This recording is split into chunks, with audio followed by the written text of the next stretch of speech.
If there's one car that's come to define the electric car revolution, it's the Tesla Model 3. Millions have been sold worldwide, and it is the world's best-selling electric car. You might be wondering why nobody has thought about doing the same thing. Why aren't our streets full of ultra-efficient, smooth, sleek saloons? Well, 6 years after the Model 3 arrived, BYD is launching this car, the Seal. It's part of the brand's Ocean range of cars, and it's coming to the UK later this year. And I'm here in Barcelona to find out a little bit more about it.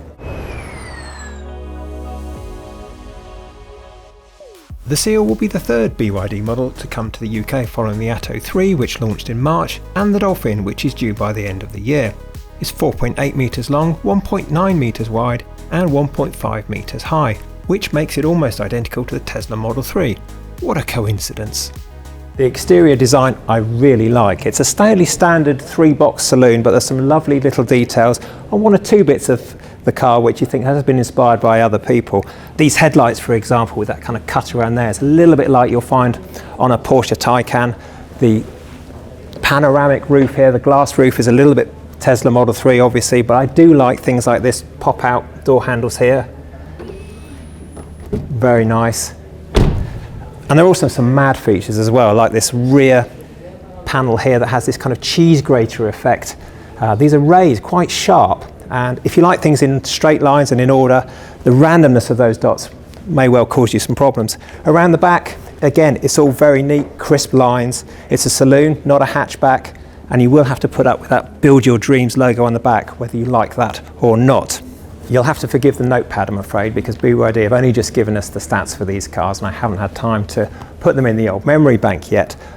What we need to know is that there's two versions of this car. There's a rear-wheel drive version and an all-wheel drive version, both powered by the same 82 kilowatt-hour battery. The rear drive version comes with 308 bhp and the all-wheel drive version has 523 brake horsepower. 0 to 60, 5.9 seconds for the rear drive car, 3.9 seconds for the all-wheel drive car, which is plenty fast enough. The battery pack on this car is quite interesting because it features what BYD calls C2B, cell to body construction. And that's quite clever because it uses the battery as a stressed part of the vehicle's structure.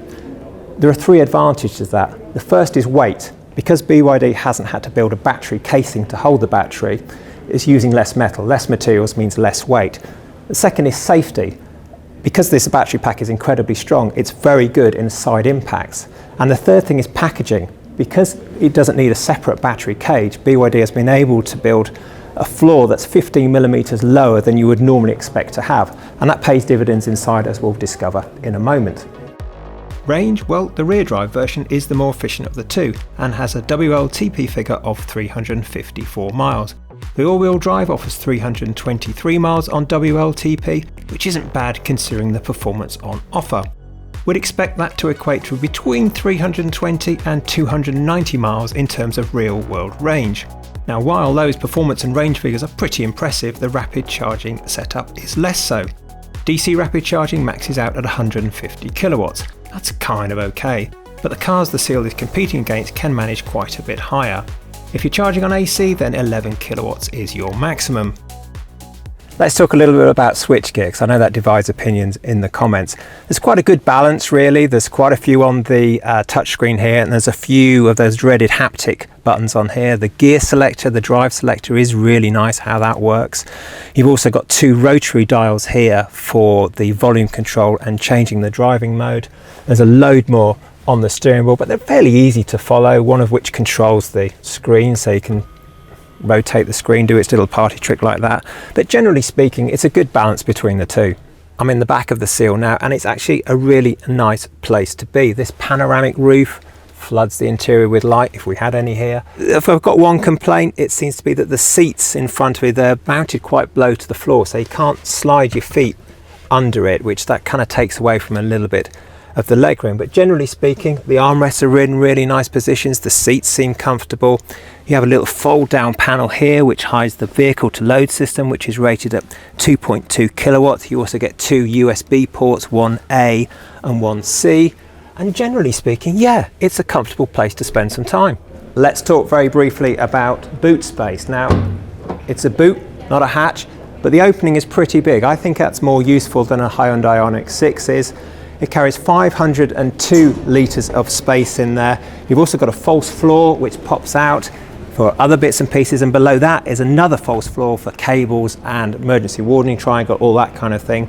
You can also fold the seats down if you really need to carry longer things. And if you're a frunk fan, well, you can rejoice because this car also has a frunk, 52 litres of space in the front. Now, much as I'd like to tell you how the Seal drives, I'm afraid I'm going to have to disappoint you. BYD did allow us to take one on the track to do some straight line acceleration tests and some swerving around cones. Now, I'm happy to confirm that it can do both of those pretty well, but as for the rest of the experience, well, that'll have to wait until we drive the car properly later this year. Price? Well, BYD is going to keep us guessing for a while yet. But if we look at the brand's current lineup, we'd expect this to cost from around $42,000 for the rear drive model up to $46,000 for the all-wheel drive version. That would put it somewhere between the Tesla Model 3 and the Hyundai Ioniq 6, which isn't really a bad place to be. We will of course be covering this car in more detail as we get closer to the UK launch later on in the year. There's a link in the description below to the review on the site, and if you remember to like and subscribe to the electrifying.com channel on YouTube, you'll be notified as soon as our next electric car video lands.